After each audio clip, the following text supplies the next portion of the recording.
नमस्कार, ग्लोबल अड्डा आप देख रहे हैं और मैं हूं आपके साथ पुनीत मिश्रा। और चलिए खबरों की शुरुआत में सबसे पहले जो अहम खबर की जो आज हम बात करने वाले हैं वो है कतर से। जी हां, कतर से। और कतर के दोहा में आज धमाके हुए हैं और धमाकों की आवाज सुनाई दी है और इसकी तस्वीरें भी निकलकर सामने आई हैं। किसने ये धमाके किए हैं, क्यों ये धमाके किए हैं, पूरी खबर आपको हम बताने वाले हैं। दरअसल इसकी जिम्मेदारी IDF ने ली है, यानी इजराइल डिफेंस फोर्स ने ली है। दोहा में जो अटैक हुए हैं उसकी जिम्मेदारी IDF ने ली है और इसके पीछे कारण बताया जा रहा है हमास के नेता। तो पूरी खबर क्या है? हमास के नेतृत्व को निशाना बनाया गया है IDF की तरफ से। और यह कहां बनाया गया है? कतर के दोहा में। एक प्रत्यक्षदर्शी ने यह भी बताया है कि राजधानी के कटरा जिले के ऊपर धुएं का गुबार उठता देखा गया है। इसकी तस्वीरें भी सामने आ चुकी हैं। और इस बीच IDF ने यह दावा किया है कि उसने 7 अक्टूबर को हमले के पीछे हमास की जो सीनियर लीडरशिप थी इसको निशाना बनाकर सटीक हमला किया है।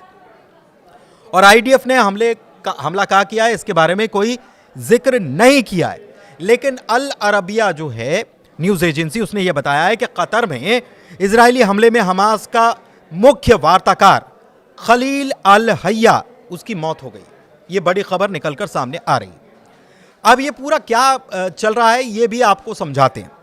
ये घटना दरअसल ऐसे वक्त में सामने आई है जब अमेरिकी राष्ट्रपति डोनाल्ड ट्रंप इजराइल और हमास के बीच युद्ध विराम के लिए लगातार कोशिश कर रहे हैं और दबाव भी डाल रहे हैं।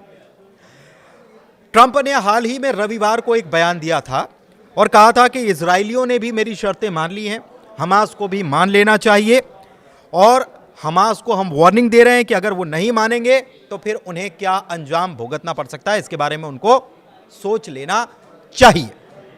हालांकि हमास की तरफ से भी इसके बाद ये कहा गया कि वो युद्ध विराम समझौते पर पहुंचने के लिए अमेरिका की तरफ से जो विचार आए हैं इसको तुरंत मानते हैं और तुरंत प्रभाव से बातचीत के लिए, मीटिंग के लिए टेबल पर बैठने के लिए तैयार हैं। तो ये जब हमला हुआ है तब हुआ है जब हमास की तरफ से बातें, शर्तें मान ली गई थी और कहा था कि हम बातचीत और बैठक करने के लिए तैयार हैं। फिर भी हमला हुआ। और कहाँ हुआ? जो जानकारी आ रही है वो ये आ रही है कि ये उस जगह हुआ है जहां पर नेगोशिएशन टीम जो है वो बातचीत कर रही थी गजा में सीज फायर का मामला कैसे बन सकता है, कैसे सीज फायर हो सकता है। और ये पूरा प्रपोजल जो है US की तरफ से आया था, अल जजीरा की तरफ से ये रिपोर्ट निकलकर सामने आई है। यानी कि वहां पर उस इमारत में जहां पर हमास के लीडर ये बात कर रहे थे कि कैसे गजा में सीज फायर को लेकर जो US का प्रस्ताव आया उसको लेकर बातचीत की जाए, तभी ये अटैक यहां पर सामने हो गया। और इसमें खलील अल हय्या की मौत की बात भी कही जा रही है।